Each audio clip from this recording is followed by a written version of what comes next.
sebagai instansi publik, kita tidak bisa menolak informasi, tapi kita mempunyai kewajiban untuk memberikan informasi yang mereka butuhkan. Ternyata nama Besti jadi keren saat ini ya. Nah, saya heran ya. Iya, sekarang nama udah saya Besti. udah gimana ya? Udah viral kayak. Saya dulu kok Besti ya? Oh ya, kok bisa? Tapi saya lihat rupanya gaul ya artinya Besti Iya, ya. sahabat atau teman Sahabat, dekat. teman dekat. Podcast Ogan. Apa? Podcast Ogan. Podcast Ogan.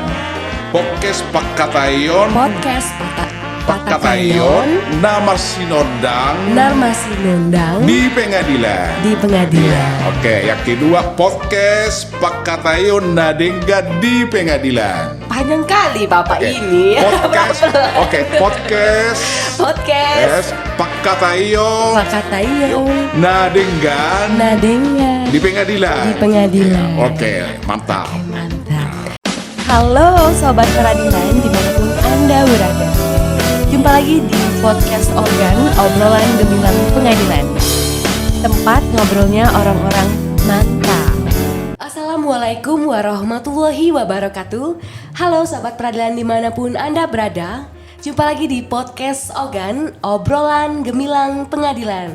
Tempat ngobrolnya orang-orang mantap. Mantap. Ya, seperti biasa kita akan berbincang-bincang dengan narasumber yang pastinya mantap.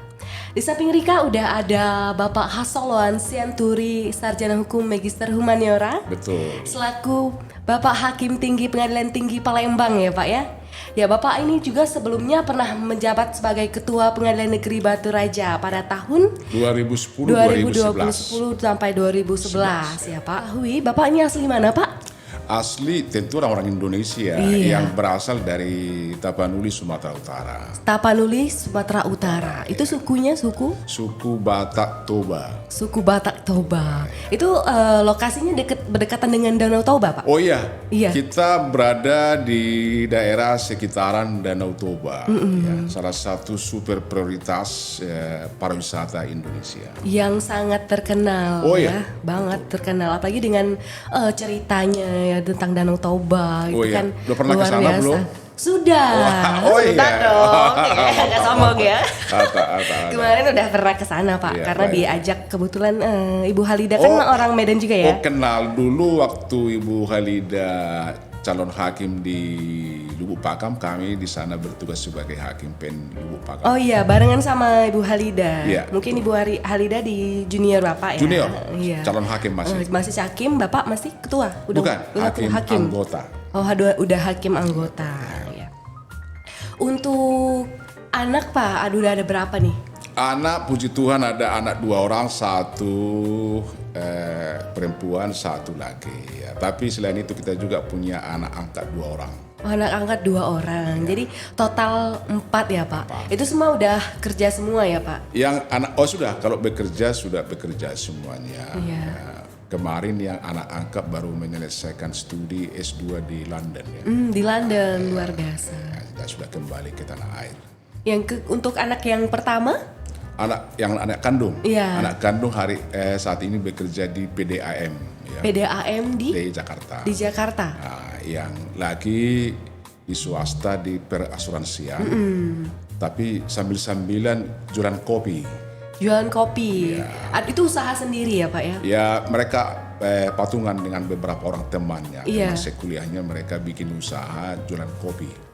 Kopi, karena memang sekarang memang kopi itu memang minuman yang tidak jarang orang suka minum ya. Termasuk Bapak pun juga mungkin kopi. Oh iya, saya suka minum kopi. Lagi kopi tradisional kayak kopi hitam ya. Kopi hitam. Kopi hitam. Daerah kami juga penghasil kopi Tapanuli. Iya, Tapanuli ya. Penghasil kopi. Iya. Kopinya sering disebut kopi apa tuh Pak? Ini masih sedang baru promosi namanya kopi Lintong Nihuta ya. Itu kopi sudah tren ketika saya pernah di Bali. Kopi ini sudah pernah saya nikmati Sampai ke Bali di ya? Bali ya. Saya pernah juga ke daerah Belitung. Ya, Belitung. Ya. Di sana saya menemukan juga kopi Lintong Nihuta. Memang sudah terkenal di Indonesia ya. Terkenal. Untuk keluar diimpor? Saya belum tahu untuk diekspor ya. Diekspor. Ya, belum. Tapi yang saya tahu pernah saya menemukan waktu di Denpasar dan waktu di Belitung. Yang pasti di Indonesia sudah tersebar luas ya kopi itu dari Tapanuli ya Pak ya. Betul. Untuk istri Pak, satu ya? Satu dong. Satu. Kenalan dulu dong Pak, istrinya orang mana Pak? Orang ya sama dari Tapanuli. Sama. Tapi namanya agak keren ya. Siti Dara. Dan Bestida. Bestida ini kan nama Besti sekarang ini keren. Besti. Ya. Nama istri saya Besti. Iya Besti. Jadi panggilnya Bu Besti. Iya, jadi semua Besti dengan dia ya. Besti. Ternyata nama Besti jadi keren saat ini ya. Nah, saya heran ya. Iya, sekarang nama istri saya Besti.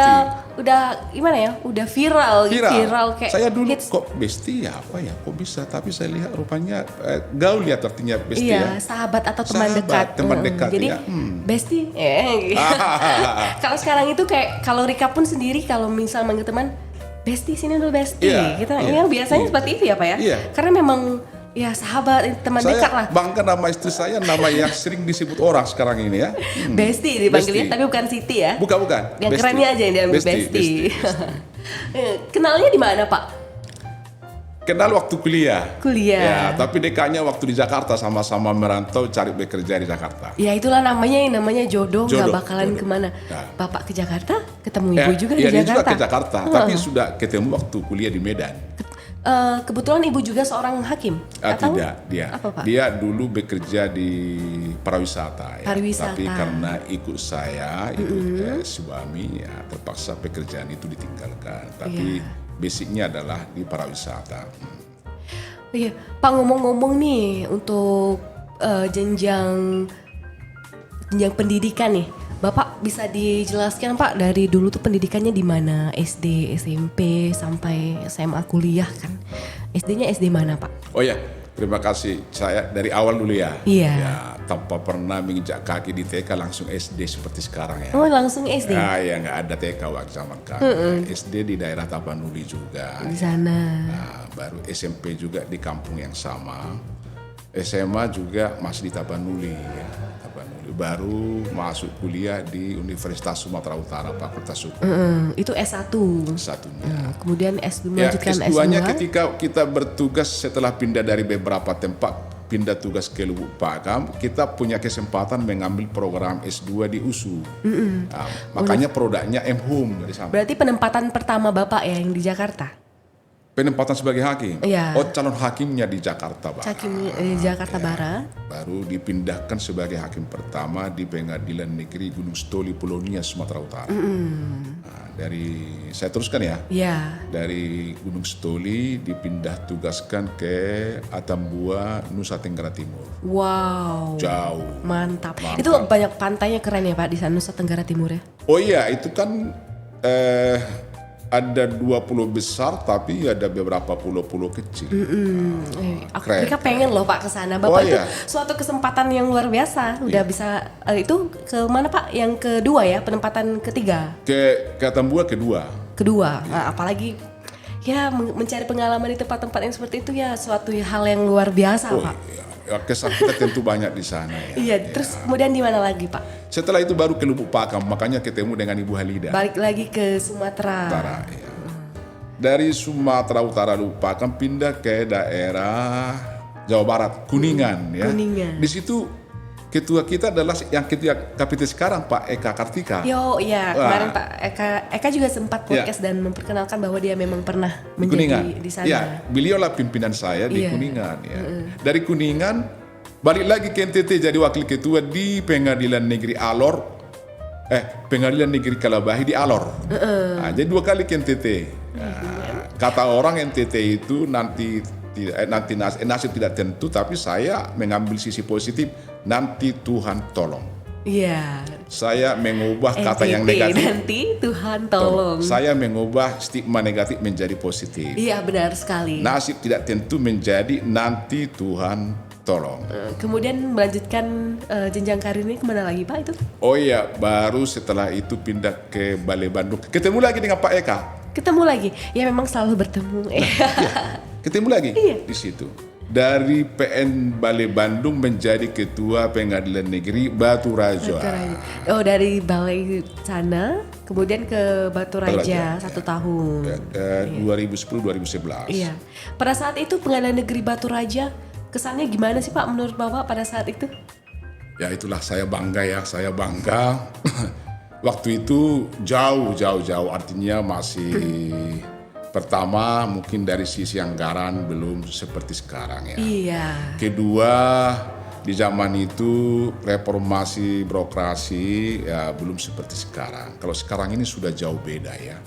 Sudah ada standar pelayanan ya. Sudah ada PTSP ya. Oh, dulu belum ada ya PTSP Oh belum, tahun belum. Bapak ya? Standar pelayanan belum. Ya kita masih seperti ya, biasa ya, konvensional. Ini sudah lompatannya menurut saya sudah jauh.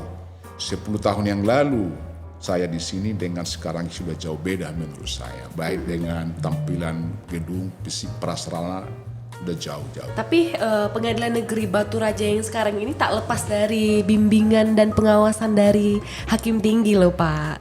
Ya, entahlah ya, tapi kita tidak merasakan itu. Yang kita lakukan adalah tugas kita. Kalau PN Batu Raja merasakan itu ya syukurlah ya. Tapi kita tidak merasakan itu. Ya, kalaupun kita misalnya memberikan bimbingan itu adalah tugas dan Tugas, emang sudah menjadi kewajiban ya Pak ya. Sudah menjadi tugas kita. Untuk membimbing ya yang junior. Nah, apalagi tempat kita pernah bertugas mengabdi di sini. Itu gimana sih Pak? Bapak membayangkan nggak sih Pak kalau Bapak bakalan menjadi hakim tinggi pengawas di pengadilan Bapak dulu sebagai ketua? Ya itulah saya pikir Tidak disangka, suatu ya? karunia Tuhan ya. Tidak menyangka setelah pindah kembali lagi datang ke Sumatera Selatan PT Palembang bahkan mendapatkan tugas sebagai hakim pengawasan ke daerah ini. Artinya itu juga semua adalah ya bukan kebetulan, saya kira seperti itu adanya ya. Iya, memang udah takdir untuk Udah takdir, dipertemukan karena kembali. saya juga senang datang ke sini ya, karena Iya. saya bagaimanapun punya banyak kesan ya. Dan mungkin juga masih ada ya pegawai yang pada saat Bapak waktu itu masih menjadi ketua, pas pada saat Bapak menjadi ketua sekarang ketemu lagi Oh, ya ketemu. Pak ya. Banyak. Banyak ya. Berarti masih lumayan ingatan Bapak kan masih bagus ya. Bagus, artinya yang dulu di sini masih staf ya, Iya. sekarang sudah menjadi kasubag, Iya. sudah menjadi panmut, ya yang tadinya baru wakil sekretaris sudah menjadi sekretaris seperti Pak Joko. Iya. Artinya Dan Pak Joko itu memang sudah lama loh Pak. Sudah. Tapi beliau waktu itu masih wakil sekretaris. Iya. Nah, sekarang beliau sudah sekretaris di kelas 1B. 1B. Ini Pak Hendra ini dulu staf. Iya. Staf pidana kalau nggak Pidana. salah ya. Pidana.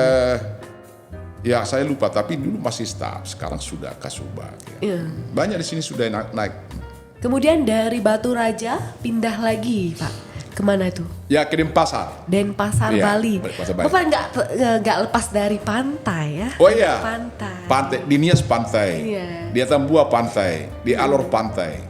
Kembali lagi ke Denpasar pantai. Kemudian kemana lagi Pak dari Denpasar? Denpasar ke Jakarta Utara.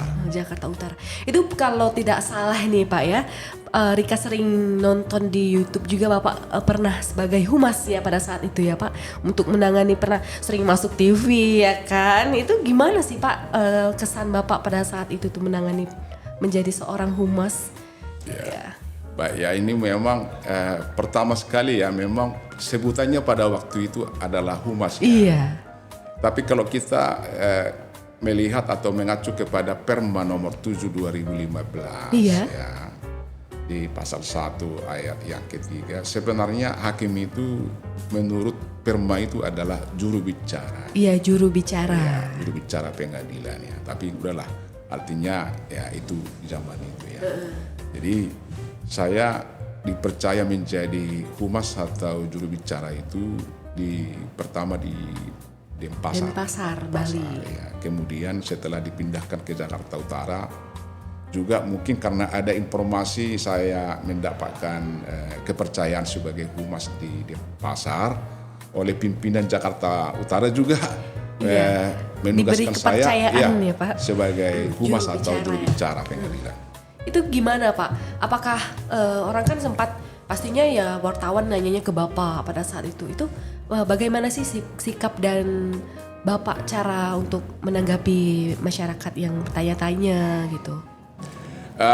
Ini di zaman sekarang ini dengan berbagai regulasi ternyata kebutuhan akan informasi itu adalah merupakan hak asasi.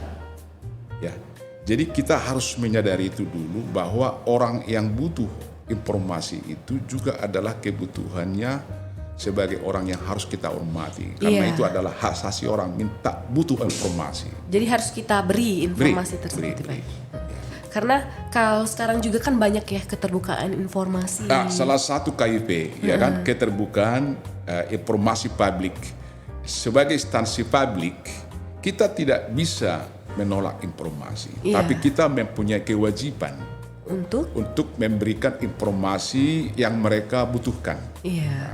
Itu pada saat di Bali maupun di Jakarta Utara ya Pak. Itu kasusnya apa Pak kalau nggak salah pada saat itu yang viral yang sampai diberitakan? Oh iya, yang sampai berita viral sampai ke mancanegara. Yang saya ingat dulu di Bali kasus pidana yang disebut dengan Bali 9 ya, yang ditolak gerasi sama permohonan PK-nya, sehingga berita itu mendunia. Kebetulan warga negara asing ya. Jadi karena ini warga negara asing, ketika presiden menolak gerasinya itu, mereka datang ke Denpasar karena surat keputusan penolakan ini dalam gerasi presiden tidak boleh dikirim melalui atau by post, tapi seorang kurir mengantar langsung ke Denpasar. Sehingga wartawan-wartawan dalam negeri maupun dari luar negeri mengejarnya ke Denpasar. Kasus Bali 9. Itu orang luar ya Pak? Orang luar, warga negara asing. Warga negara asing. Itu pada saat itu Bapak hakimnya? Bukan. Kasus itu sudah lama sebelumnya putus, sudah inkrah. Tapi masih mau mencari informasi seperti informasi mengenai apakah benar ada penolakan gerasi, permohonan gerasinya apakah benar ditolak oleh presiden. Untuk yang di Jakarta Utara itu kasusnya Pak? Ya mungkin ya, karena lokasi itu banyak sih ya, tapi mungkin menurut masyarakat yang menarik perhatian itu mungkin kasus Saiful Jamil.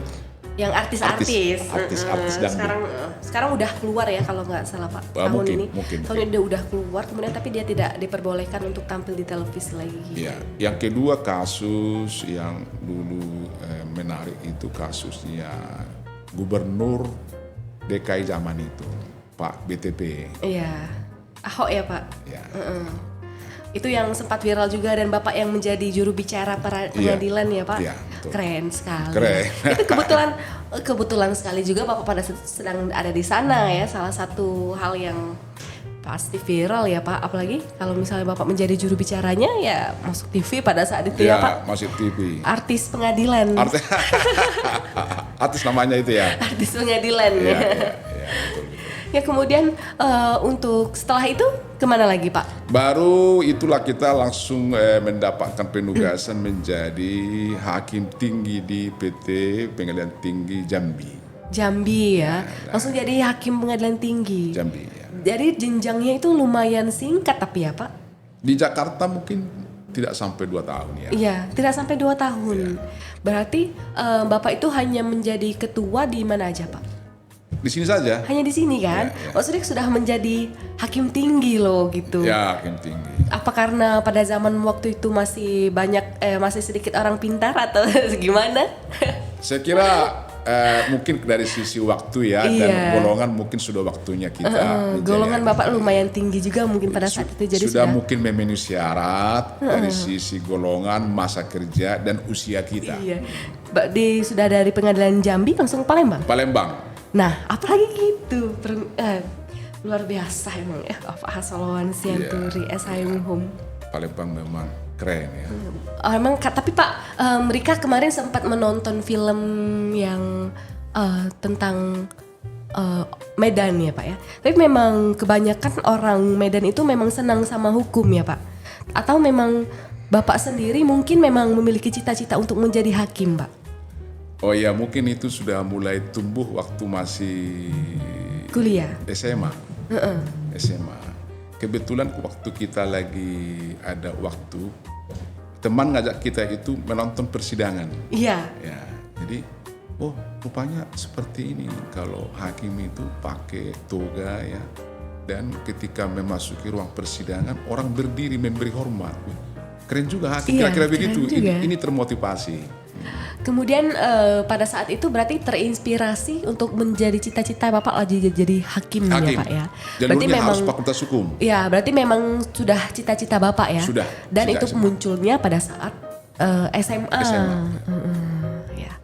Memang hakim juga termasuk cita-cita yang mulia ya Pak, karena tapi untuk mengadili masyarakat, mengadili orang-orang itu memang harus nggak boleh kita takut ya Pak dengan menegakkan hukum ya Pak ya. Menegakkan peraturan itu memang kita tidak boleh takut seperti yang dikatakan oleh yang mulia Ketua Pengadilan Tinggi, jangan takut untuk menegakkan hukum ya Pak. Memang salah satu cita-cita ya Pak ya. Saya kira itu salah satu tanggung jawab. Iya. Tanggung jawab kepada Tuhan, tanggung jawab kepada masyarakat, tanggung jawab kepada diri sendiri. Iya. Nah Pak, berbicara tentang Pengadilan Negeri Batu Raja, dalam asesmen penjaminan mutu pengadilan kali ini, Bapak sudah mengunjungi pelayanan PTSP ya Pak? Oh iya, kita memasuki Pengadilan Negeri Batu Raja karena yang tampak paling depan adalah PTSP dan petugas PTSP-nya. Iya. Ya. Nah kira-kira pada saat Bapak pertama kali masuk ke pengadilan, kemudian disambut oleh petugas PTSP ya Pak ya, itu kemudian apa nih Pak kesan Bapak melihat PTSP sekarang Pak? Ya, pertama saya masuk melihat tata letak ruangan PTSP. Ya, menurut saya sudah bisa memenuhi standar PTSP yang dibuat oleh SK Dirjen Badan Peradilan Umum ya. Tata letak, ruangan dan kelengkapan yang harus tersedia. Yang kedua, saya memerhatikan tampilan dari petugas-petugasnya ya. Pertama, ketika kita masuk, mereka langsung menyongsong. Sebagai pengguna pengadilan, artinya mereka menunjukkan pertama keramah tamahan dengan mimik wajah yang menunjukkan ramah dan senyum. Iya, 3S Pak. 3S ya, oh iya, Senyum, moto sapa, ya. salam. Oke, ada motonya. Setelah saya perhatikan dari berpakaian rapi ya, rapi ya, menurut saya tampilan yang rapi dan performansi yang bagus, keramah tamahan dan senyumnya, senyum PTSP lah ya, senyum PTSP. Saya uji gimana kemampuan berkomunikasinya. Mereka. Nah, saya uji lagi kemampuan mengoperasionalkan komputer. Kemudian saya uji lagi pemahaman mereka tentang prosedur, ya prosedur pengadilan ini bagaimana misalnya, apakah paham dalam ada sebagai pengguna untuk menjelaskan ya tentang prosedur pengadilan, persyaratan-persyaratan yang dipenuhi dan profil pengadilan dan pemahaman tentang peraturan-peraturan yang berlaku. Saya menganggap petugas ini sudah paham dengan standar PTSP yang dibuat oleh Bapak Dirjen Badan Peradilan. Iya, alhamdulillah. Oh, keren. Sudah. Mantap menurut saya. Mantap ya. Kemudian tertata dengan baik. Itu kesan saya untuk tata letak maupun petugas PTSP-nya. Karena bagaimanapun wajah pengadilan ini ditampilkan karena mereka ada di depan sebagai front office. Tampilan ini sudah membuat orang punya kesan baik untuk Pengadilan Negeri Batu Raja. Iya, luar biasa ya. Luar biasa, mantap. Kalau di sini tuh ngomongnya cak ini Pak, makan nasi pocok atap. Artinya? Mantap. Mantap. Dan juga sekarang udah ada duta layanan ya Pak. Memang kalau dulu tuh memang sudah ada Pak duta Berapa layanan. orang duta pelayan? Kebetulan Rika sendiri. Rika, satu orang. Iya. Jadi emang kalau dulu tuh memang sudah ada, tapi tidak terlalu aktif Pak. Jadi kalau dulu duta layanannya sebagai petugas PTSP juga. Jadi dia menugaskan dia sebagai PTSP, sebagai duta layanan juga. Kalau sekarang sudah beda. Jadi kalau petugas PTSP ya fokus ke tugas mereka masing-masing. Kalau duta layanan lebih ke pelayanan Pak. Jadi Seperti apa tugasnya? Jadi kalau tamu datang misalnya Pak, jadi Bapak keperluannya apa gitu kan.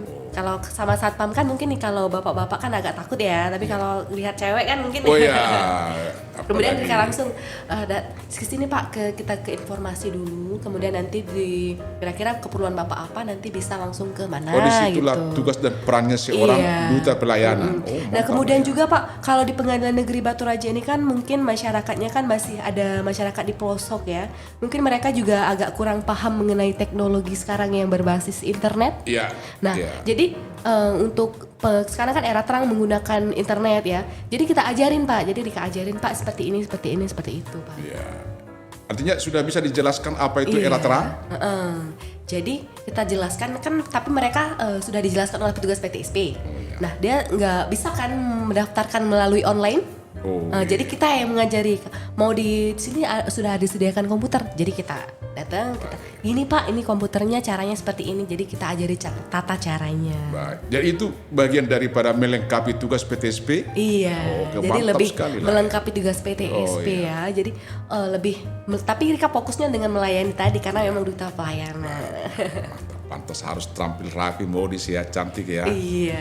Kemudian nih Pak, Bapak sekarang merasa banyak juga perubahan ya.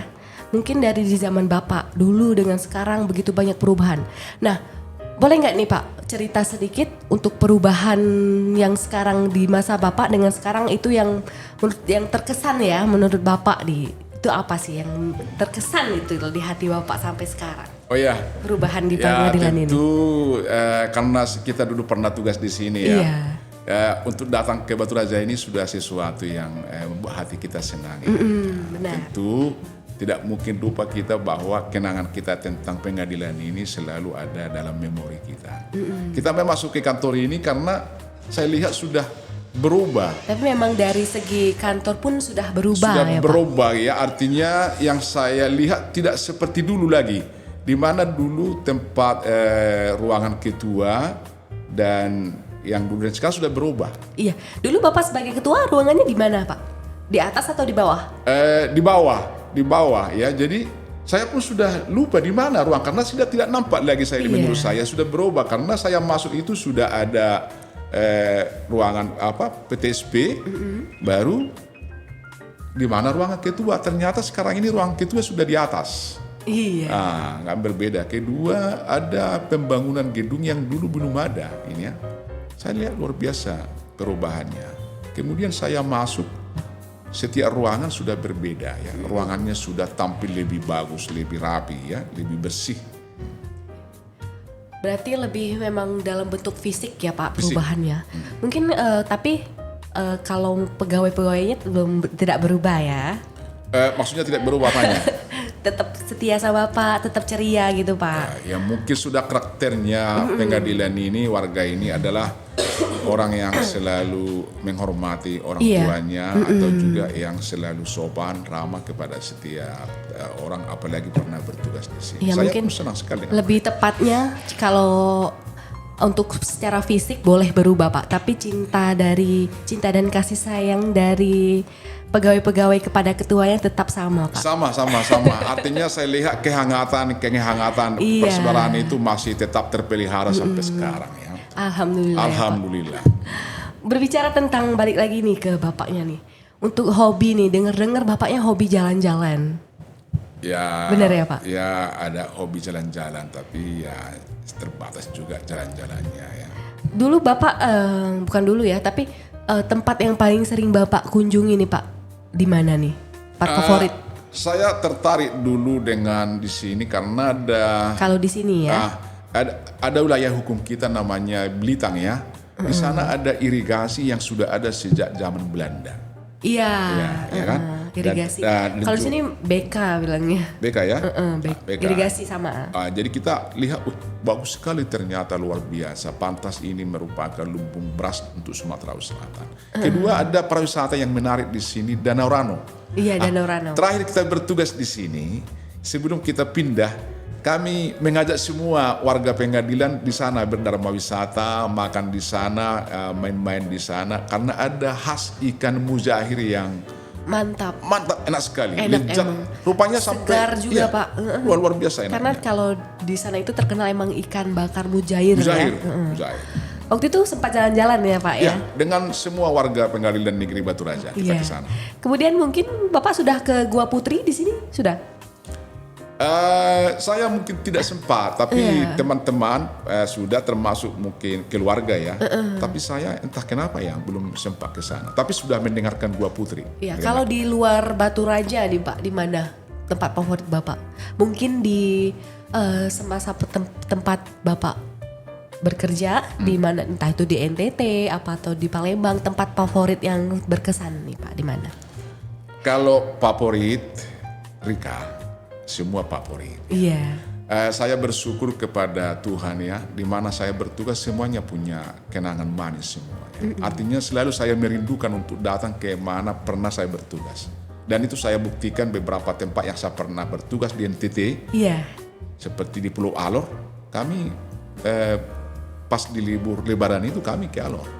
Saya selalu senang kepada daerah-daerah yang pernah saya Semoga bertugas. Rika juga nanti bulan madunya ke sana ya Pak. Oh iya, luar biasa pantainya. Kebetulan baru ini Pak, pengantin baru.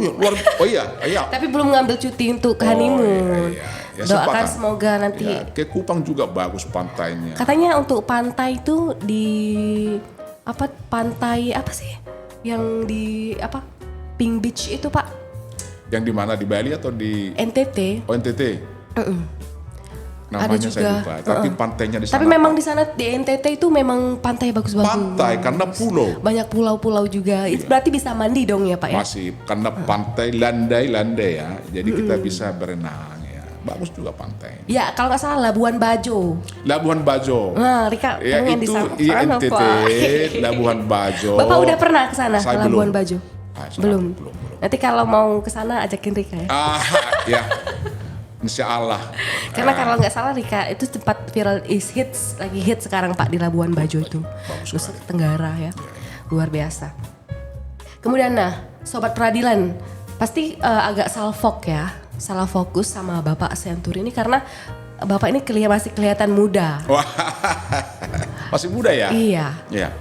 Ini Bapak ini nggak merokok jadi Sobat Peradilan. Nah sekarang Pak bagi-bagiin dong Pak tips sama Sobat Peradilan. Tips awet muda Bapak itu seperti apa Pak? Saya tidak tahu apakah saya awet muda ya, tapi yang jelas memang sejak kecil saya tidak perokok ya. Iya, tidak pernah merokok ya Tidak Pak? pernah merokok dan juga saya imani memang dari sisi kerohanian bahwa merokok itu tidak sehat. Iya, Nah, benar. itu sudah merupakan bagian daripada keimanan dan prinsip hidup saya tidak merokok. Bahkan saya menganggap bau rokok itu apa sekali ya, menyesatkan menurut saya ya. Jadi mohon maaf ini pada teman yang masih perokok, saya memang tidak pernah menjadi orang yang menyukai rokok. Perokok. Karena memang rokok itu membunuhmu ya Pak ya? Ya di situ ada iklannya kan, ya itu. Tapi kalau di Rika rokok itu membunuhmu. Tapi aku mencintaimu. Ibu jangan marah Bu. Ya membunuhmu dan mencintaimu itu ya. Kalau rokok itu membunuhmu, tapi kalau aku mencintaimu. Oh itu ya. Iya. Oh gitu. Tapi suami Rika maksudnya Pak. Oh. Bapak juga Pak. Ya, Apalagi ya, kalau Bapak waktu itu Rika sudah di sini, pasti Rika cintai sebagai sosok ketua yang pastinya mantap ya. Mantap. Batu Raja memang mantap. Ya, kemudian Pak, untuk kesan dan pesan nih Pak, selama Bapak di Batu Raja itu apa Pak yang sangat berkesan dan juga pesan Pak? Pertama kesan ya. Iya. Saya tadi melihat perubahan yang luar biasa ya, kemajuan yang luar biasa, inovasi yang luar biasa dan di bawah beberapa kali pimpinan yang selalu berinovasi. Bahkan perbedaan antara beberapa bulan yang lalu sudah banyak perubahan ya. Artinya saya melihat dan bangga dengan kreativitas dan inovasi-inovasi oleh warga Venadilen. Saya bangga, saya sangat berkesan. Kedua saya juga berkesan sinergitas. Berpesan. Bukan kesan, Masih berkesan, bersinergitas daripada antara pimpinan dengan semua bawahan ya. Saya melihat kekompakan kerjasama yang luar biasa, terawat baik. Itu artinya saya sangat berkesan di situ. Pesan adalah ya tetap ditingkatkan karena basis kita adalah melayani masyarakat. Basic pelayanan kita adalah mengutamakan pelayanan. Jadi kita harus tahu apa aspirasi masyarakat. Tetap kita perhatikan aspirasi masyarakat. Iya, luar biasa. Kemudian nih Pak, Bapak di sini di ruang podcast bisa Bapak lihat ya, di sini banyak sekali kata-kata motivasi ya. Kebetulan Bapak Henry Agustian ini sedang menulis Pak. senang menulis, senang membagikan kata-kata motivasi, baik itu pada saat dia pembinaan ya, baik itu mau rapat, pokoknya dia selalu menyempatkan untuk memberi motivasi ya Pak ya. Nah kita kalau nggak ada motivasi, bukan podcast organ namanya Pak. Nah sekarang Rika mau denger nih Pak, motivasi untuk baik itu warga pengadilan di Batu Raja khususnya maupun sobat peradilan dimanapun berada nih Pak, motivasi Bapak untuk mereka apa nih Pak? Sebagai pesan motivasi saya kira tadi sama ya. Iya. Tingkatkan pelayanan. Karena pelayanan itu adalah merupakan suatu ibadah menurut teman-teman saya. Tapi saya juga mengutip firman Tuhan ya. Melayani itu adalah perbuatan baik yang dikehendaki oleh Tuhan. Iya. Ya, artinya melayani lah. Ya, melayani ya. Melayani. Jadi pelayanan itu harus selalu ditingkatkan ya Pak ya. Dan kita jadikan pelayanan bagian daripada perbuatan baik kita kepada manusia. Iya. Udah, Bapak kan asli orang Batak ya, Batak Toba ya Pak. Ya. Nah, boleh dong Pak, kita kan ada logat apa sih? Moto ya, moto podcast. Jadi podcast Ogan, obrolan gemilang pengadilan. Ya. Tempat ngobrolnya orang-orang mantap. Nah, Rika mau denger Bapak ngomong gitu tapi pakai bahasa Batak. Bahasa Batak ya? Iya. Toba ya? Iya, Batak Toba Pak. Saya coba. Iya. Oke. Podcast Pakatayo Namar Sinodang di pengadilan. Podcast Inganan Makatai akan adenggan di pengadilan. Iya. Coba Rika mau nih Pak belajar ya Pak bahasa Batak ya. Iya. Coba podcast Ogan apa? Podcast Ogan. Podcast Ogan. Podcast Pakatayon. Podcast Patatayon. Namar Sinodang.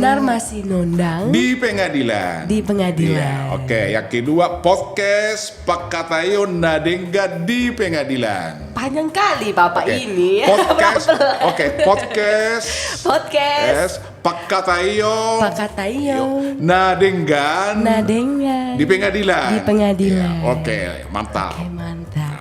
Bedanya kalau Bapak agak penekanannya agak kita lembut ya. Iya, ada yang agak hard, penekanannya ada soft. Ya, oke mantap. Terima kasih Bapak. Terima kasih atas Rika. kesempatannya. Terima kasih. Bapak udah menyempatkan untuk podcast di Pengadilan Negeri Batu Raja ya, di podcast Ogan. Saya mengucapkan terima kasih. Sama-sama. Suatu kebanggaan luar biasa.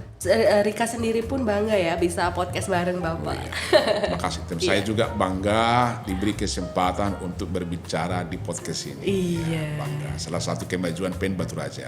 Luar biasa. Mungkin cukup ya Pak podcast kita pada hari Terima ini. kasih. Ya. Untuk Sobat Peradilan jangan lupa untuk tetap like dan subscribe channel YouTube kita di PN Batu Raja. Jangan lupa komen juga, share juga ya Pak ya ke teman-teman semua. Bapak pun juga nanti harus share dong Pak ke hakim-hakim yang lain. Mantap. Biar nanti subscribe-nya juga makin banyak, yang nonton makin banyak. Jangan lupa komen ya. Oke. Siapa sih yang nggak kenal Bapak ya kan? Oh iya, tentu si Ibu Rika. juga jangan lupa ya disuruh nonton sama like Ya, Pak. tentu Oke. dengan anak-anak. Iya. Oke, mungkin cukup sekian podcast kita pada hari ini. Lebih dan kurang saya mohon maaf. Kami akhiri, wassalamualaikum warahmatullahi wabarakatuh.